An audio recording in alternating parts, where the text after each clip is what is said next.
Hello everyone, welcome and welcome back to the channel. Previous video में हमने accounting principles को समझा था और देखा था कि अकाउंटिंग प्रिंसिपल्स में दो पार्ट होते हैं, accounting concept and accounting convention. जो कंसेप्ट है वो उन्हें हम फंडामेंटल अकाउंटिंग अजम्पशंस भी कहते हैं। फंडामेंटल का मतलब जो कि बहुत ज़रूरी है अकाउंट्स को प्रिपेयर करने के लिए, तो अगर हमने इनको फॉलो नहीं किया हुआ है हमें मेंशन करना पड़ता है। ये हमने पढ़ा था कि अगर हमने इन तीनों को फॉलो नहीं किया हुआ है तो बताना पड़ेगा, अदरवाइज़ अगर हमने कुछ भी नहीं लिखा है ना तो हम मानेंगे कि आपने इनको फॉलो किया ही हुआ है। हम मानेंगे कि आपने इनको फॉलो किया हुआ है। सबसे पहले है हमारा going concern concept. Going concern concept देखो, आपने वैसे सबके बारे में एक एक बारी तो सुना ही होगा, बट इस वीडियो में ना हम बहुत अच्छे से करेंगे। शायद ही आपने इन पर इतना ध्यान दिया हो, क्योंकि जो क्वेश्चन है वो कहीं से भी आ जाता है और क्वेश्चन ज़्यादातर इन छोटी छोटी बातों से ही आता है। गोइंग कंसर्न कंसेप्ट में क्या है, देखो गोइंग यानी कि चल रही है और कंसर्न क्या होता है, एंटिटी को कहते हैं। एंटिटी का मतलब बिजनेस है, वो एक एंटिटी है, एक बिजनेस एक एंटिटी है, मतलब एक संस्था बनी हुई है, कुछ भी कह लो, एंटिटी एक ऑर्गेनाइजेशन को कह लो। तो ऐसे ही ऑर्गेनाइजेशन जो कि चल रही है, गोइंग कंसर्न का मतलब जो चल रही है, और ऐसा माना जाता है कि वो चलती ही रहेगी फॉर इन्फिनिटी। हमें नहीं पता कब तक, ये भी नहीं लिखना लॉन्ग टर्म, क्योंकि हमें पता ही नहीं कब तक चलेगी वो।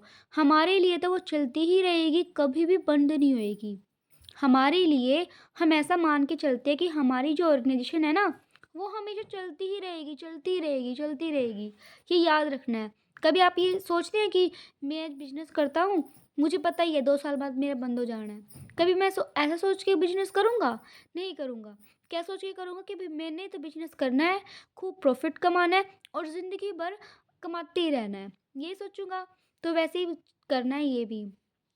अब गोइंग कंसर्न अजम्पशन की वजह से ही ना हम, आपने पढ़ा होगा करंट एसेट्स, फिक्स एसेट्स, है ना। गोइंग कंसर्न कंसेप्ट की वजह से ही इन दोनों के बीच में डिफरेंस करा जाता है कि करंट एसेट्स क्या होती हैं, फिक्स एसेट्स क्या होती हैं। टाइम के अकॉर्डिंग इनको बांट देते हैं कि अगर 1 साल या उससे पहले इनका हमें बेनिफिट मिल जाएगा, या फिर जो कैश में जल्दी कन्वर्ट हो सकती है साल के अंदर, वो करंट एसेट्स है। जो साल से ज़्यादा हमें बेनिफिट देती है, हम इनका यूज़ करते हैं, वो होती है हमारी फिक्स एसेट्स। हमें पता है ना। अब देखो टाइम से रिलेटेड हम इनको डिफ्रेंशिएट कर रहे हैं। क्वेश्चन आएगा कि करंट एसेट्स को और फिक्स एसेट्स को डिफर या डिस्टिंग्विश्ड क्यों किया जाता है, क्यों हम डिफरेंस लाते हैं करंट एसेट्स में और फिक्स एसेट्स में, क्यों एक एसेट्स के ही दो प्रकार बनाए हुए हैं, एक करंट एसेट्स और एक फिक्स एसेट्स। किसी भी तरीके से क्वेश्चन आ सकता है। तो आंसर आएगा because of the going concern concept. Answer क्या आएगा, गोइंग कंसर्न कंसेप्ट की वजह से ही हम करंट एसेट्स और फिक्स एसेट्स नाम की दो दो एसेट्स की कैटेगरी बनाते हैं। और जैसे करंट एसेट्स और फिक्स एसेट्स की हम बनाते हैं ना कैटेगरी, वैसे ही हम रिवेन्यू एक्सपेंडिचर, एक्सपेंडिचर क्या होता है, खर्चे, रिवेन्यू एक्सपेंडिचर और कैपिटल एक्सपेंडिचर की अलग अलग टाइप बनाते हैं, है ना। ये भी इस तरीके से, ये जो साल के अंदर होने वाले हैं ऐसे एक्सपेंसेस, ऐसे एक्सपेंडिचर जिनका हमें साल के अंदर बेनिफिट मिल जाएगा, वो होते हैं रिवेन्यू। जो साल से बड़े होते हैं वो होते हैं कैपिटल। वो क्या होते हैं, कैपिटल, जैसे हमने फिक्स एसेट्स खरीदी, ठीक है, वो क्या है हमारा। अब फिक्स एसेट्स हमने लैंड एंड बिल्डिंग खरीदी है, कोई जगह खरीदी है, प्रॉपर्टी खरीदी है, तो क्या वो हमने ये सोच के खरीदी है कि 6 महीने के बाद हमने दूसरी लेनी है इसको बेच के, नहीं ना। लैंड एंड बिल्डिंग ली है तो काफ़ी लंबे टाइम के लिए ली होगी।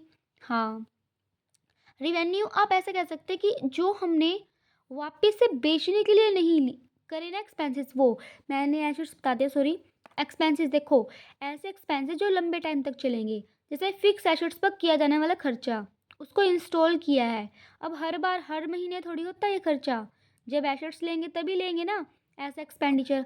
रिवेन्यू का क्या, जो हमने सेल करने के लिए करे, जैसे कि सेल करने के लिए हमने ट्रांसपोर्ट का करा, कम्युनिकेशन का करा, कुछ ऑफिस के करे, वो हमारे रिवेन्यू एक्सपेंडिचर होते हैं, होते हैं।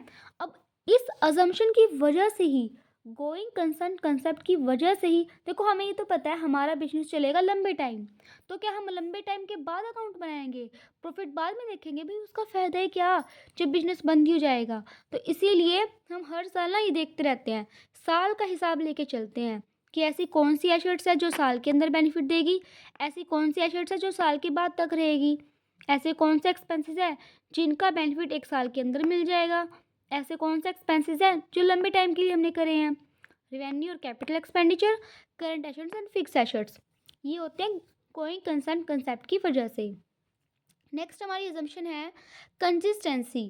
कंसिस्टेंसी का मतलब क्या होता है? आपने देखा होगा, जैसे हम फूड रेसिपी देखते हैं, ना, उसमें क्या होता है, जैसे कुछ भी वो मिला रहे हैं, मान लो कोई कॉर्नफ्लावर है, कुछ भी उसमें पानी मिलाते हैं, वो क्या कहते हैं, इसकी कंसिस्टेंसी इतनी रखो।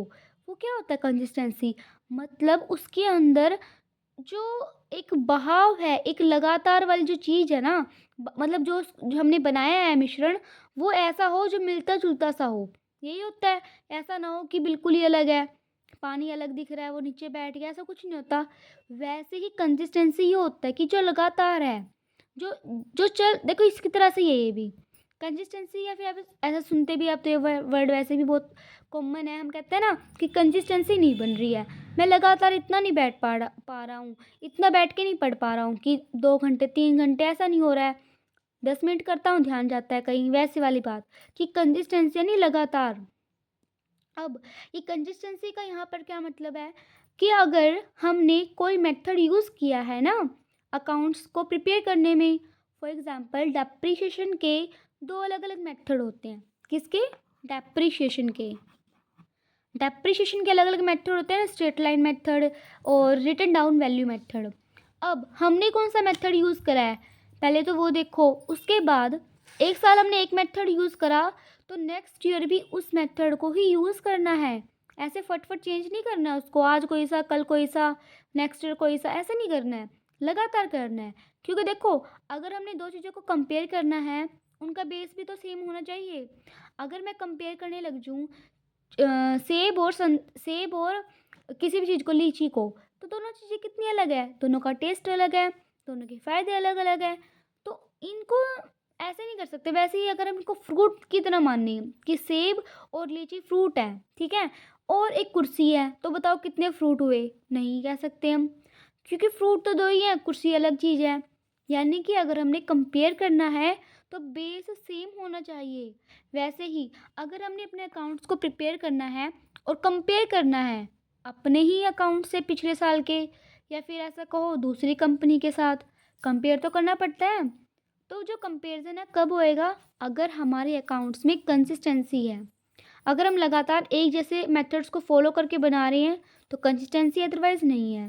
यानी हमें इसको फॉलो करते ही रहना है, जो हमने एक बार चूज़ कर लिया उसको चेंज नहीं करना है, उसको चेंज नहीं करना है।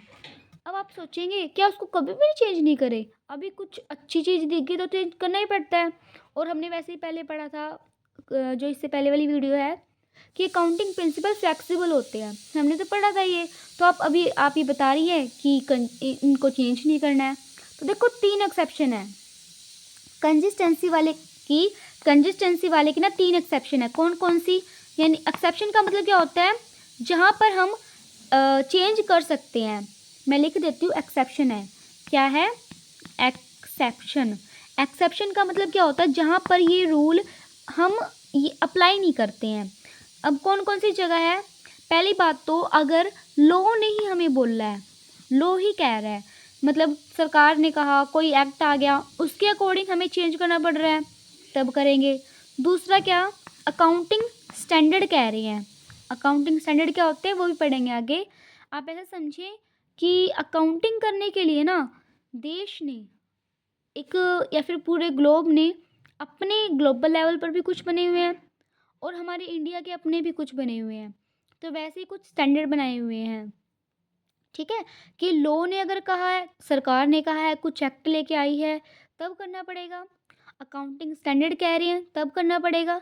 या फिर हमें लग रहा है ना कि जिस तरीके से हमने अभी तक अपनाया है, अपने अकाउंट्स को प्रिपेयर किया है, अगर हम ये मेथड छोड़ के दूसरा मेथड लेंगे ना तो ज़्यादा फेयर तरीके से हम अपने अकाउंट्स को रिपोर्ट कर सकते हैं, या फिर ऐसा बोलो रिप्रेजेंट कर सकते हैं।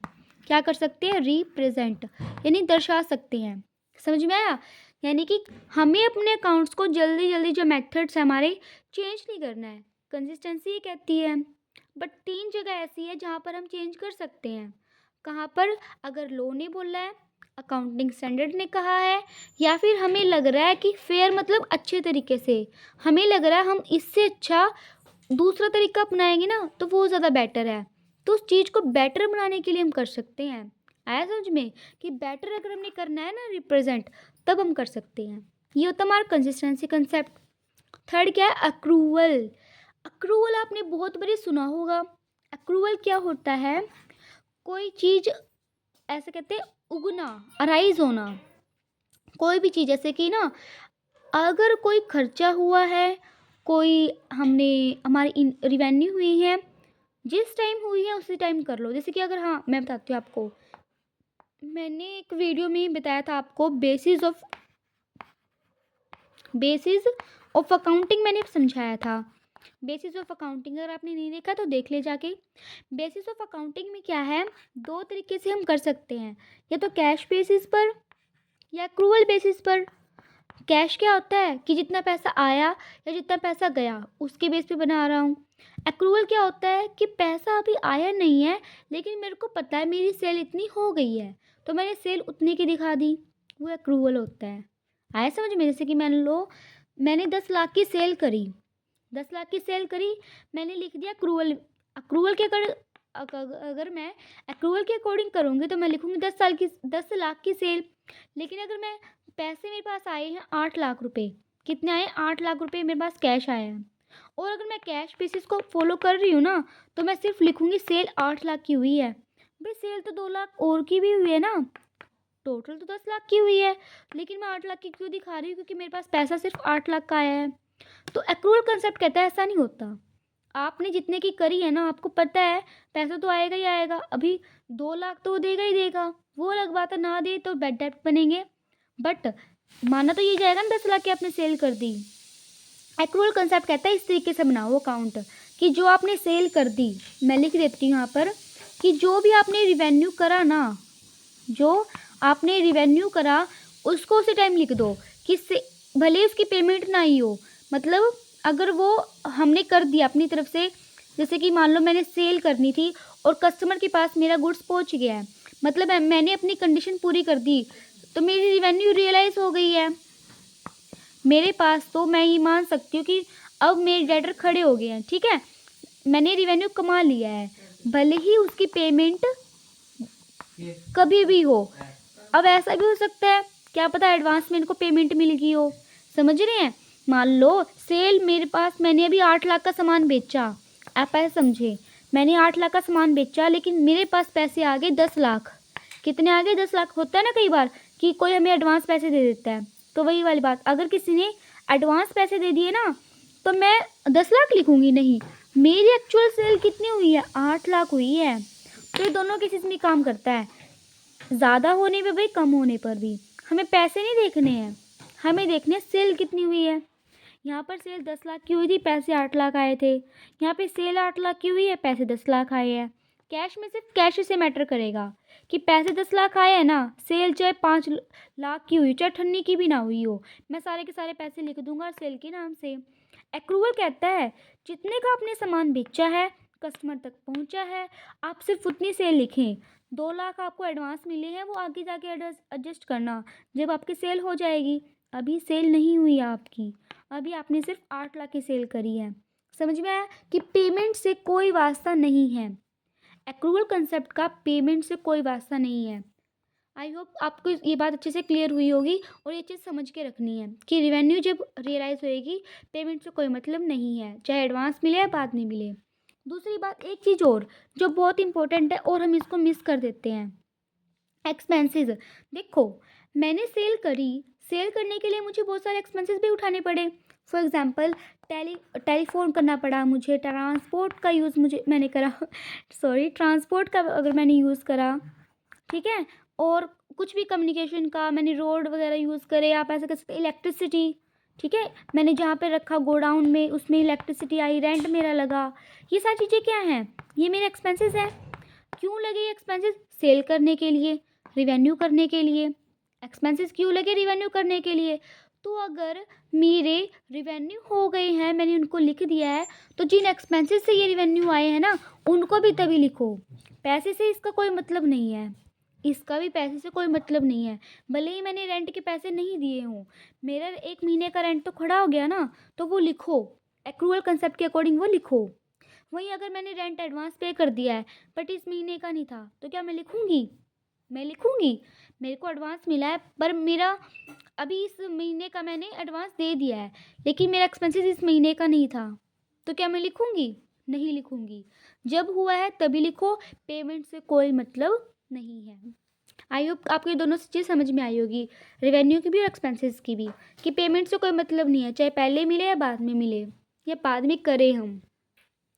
तो अकाउंटिंग कंसेप्ट की 3 फंडामेंटल अजम्पशंस होती हैं, going concern, consistency and accrual. इन तीनों को अच्छे से करना, नोट्स बनाना जैसे मैंने समझाया है। उसके बाद हम नेक्स्ट वीडियो में करेंगे अकाउंटिंग कन्वेंशंस। और एक और बात जो वैसे मैंने बताई हुई है कि अगर हमने मतलब जनरली हम मान के चलेंगे कि किसी भी लोग ने, जिन्होंने भी अकाउंट बनाए हैं, उन्होंने इसको फॉलो किया हुआ है। अगर उन्होंने फॉलो नहीं किया तो वो लिखेंगे कि हमने फॉलो नहीं किया।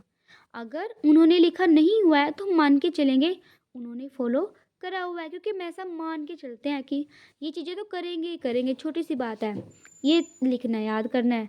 ओके, मिलते हैं नेक्स्ट वीडियो में। कुछ पूछना हो पूछ सकते कमेंट सेक्शन में। Thank you.